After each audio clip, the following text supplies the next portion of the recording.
Today we're going to be chatting about 3 words that'll change your experience of birth. So why are words we use so important? Well, the answer is not simple.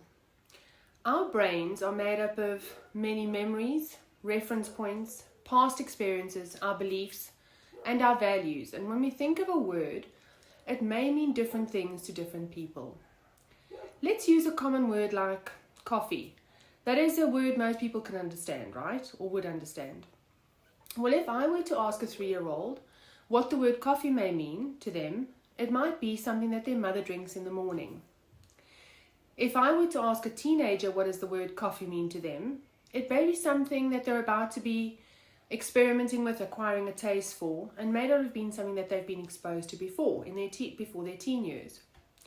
If you were to ask an adult who can't drink caffeine because it causes them migraine, then coffee may mean coffee equals bad equals migraine equals stay away.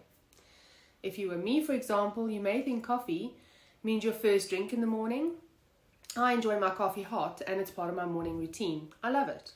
So all words have meaning, as in the dictionary definition of meaning of the word. But interestingly, we all add our own additional information to even a simple word like coffee. In fact, quantum physics have proven that nearly 80% of how we interpret words is added in by our own perceptions, beliefs, and past experiences. So if words carry so much extra information, then you can begin to imagine why words are super important, and therefore the language we use when we talk out loud or to ourselves in our own minds becomes the most important thing we can focus on. Literally, words create our reality. The words we hear create an imaginary world in our minds. If someone says they've just been on a holiday to some amazing beaches, see-through blue water, white fluffy fine sand, your mind forms a picture and you can almost imagine yourself there. Our bodies literally begin to make changes when we hear words that have meaning for us. And let's be honest, all words have some meaning. So why am I telling you all of this? Well, 2 reasons. The first reason is because the language we use to ourselves about pregnancy and birth plays an enormous role in how we experience pregnancy and birth. The second reason is the words that you hear from everyone around you about birth. For example, well-intentioned friends or relatives who tell you about their traumatic birth experience, or even your gynae letting you know the risks of having a natural birth. All these words make a physical impact on your body. These words. Another amazing thing about language is our bodies cannot process negatives. What do I mean by this? Don't think of a pink elephant. So what did your mind just do? Well, naturally, it went to think of a pink elephant and then it said, okay, now don't think of that. Your brain actually processes the information as if I'd said, think of a pink elephant, don't. So this is a great parenting tool that you can keep in your toolbox. If you want your child to keep playing on the grass, say, play here on the grass under the beautiful tree. Rather than, don't run into the road, play here.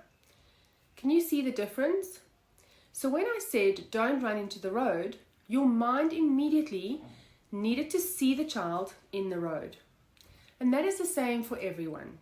So as a parent, remember to ask your children to do what you want them to do, rather than telling them what you don't want them to do.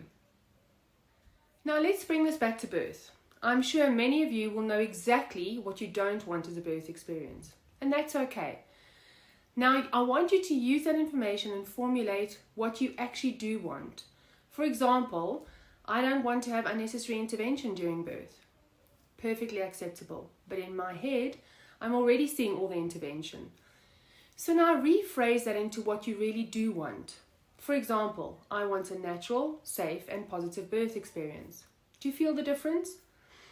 So your homework is to sit down with your birth partner and write down 3 words of what you want your birth experience to be. And then put it into this sentence. I want my birth experience to be, and then you insert your 3 words. Please think carefully about these words. Words like uncomplicated will conjure up what picture in your head? For me, complications in the birth room. So instead of using a word like uncomplicated, use words like peaceful, smooth, and calm. Once you have your 3 words, I want you and your birth partner to say your own sentence with your own 3 words and repeat that sentence 10 times to each other. This is a powerful exercise and will be emotionally beautiful. Now let's try and address the words used in birth by society, and naturally we can't change the way people talk.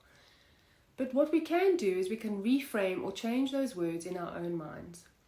For example, think about the word labor. What does that word actually conjure up for you in your mind? Hard work, right? Now, your body's going to be having a major workout during birth. But how about if we call this process birthing instead of labor? Birthing to me seems like a far more joyful process. It's a process that will lead to a birthday. You may find another word that better describes birth and makes you feel good about the process. It's really all up to you. So be creative. So each time you hear the word labor, your mind can go ahead and think, how about the word contraction? What does that feel like to you? For me, it feels like a making tighter or making smaller of something, a pulling together. What do you see when you say the word contraction?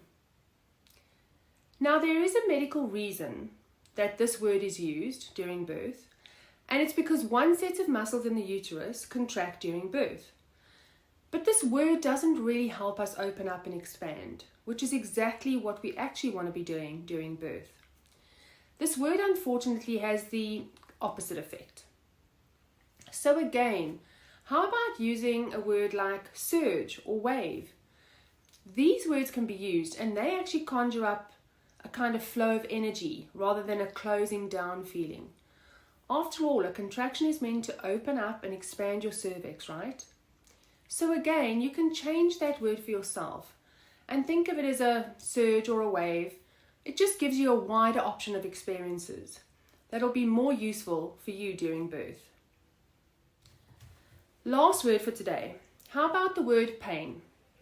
This is a big one. We use the word pain to describe so many things. The traffic was painful this morning. I bumped my toe last night and it's so painful. What a pain that was. Now, during birth, this word is used often and it's also used to assess the progression of birth. For example, you'll be asked, how painful are your contractions? Now, this is very useful information for any healthcare professionals and a perfectly good question to ask. But how does it actually affect your body? If someone asks you, on a scale of 0 to 10, 10 being the most painful it can be, how painful are your contractions? Your responsibility is to then measure whatever that feeling is that you are having on a pain scale. You may not have had that previous experience of pain, but now you need to assess it as pain and measure the pain. But what if you could reframe that question in your own mind as, how intense are your surges? Now that immediately opens up your mind to have an array of experiences, rather than narrowing it down to only a painful one. The question, how intense are your waves, allows you to have your own experience on the intensity scale. It kind of opens your mind to have a wider experience. It may be an intense feeling or one that you can explain as powerful. Now again, use words that actually empower you. So how powerful are your surges? That already fills you up with power, energy, and opens your mind to a better experience of birth. We cannot change the language others use, but we can reframe and readjust the language in our own minds to have a better experience. I'm not just talking about birth, but for in our lives too. Please share and like this video if it's been useful or helpful to you. I feel super grateful to be living my passion by helping more mothers, fathers, birth partners and babies have a positive experience of birth. Remember, you're a superhero. See you soon.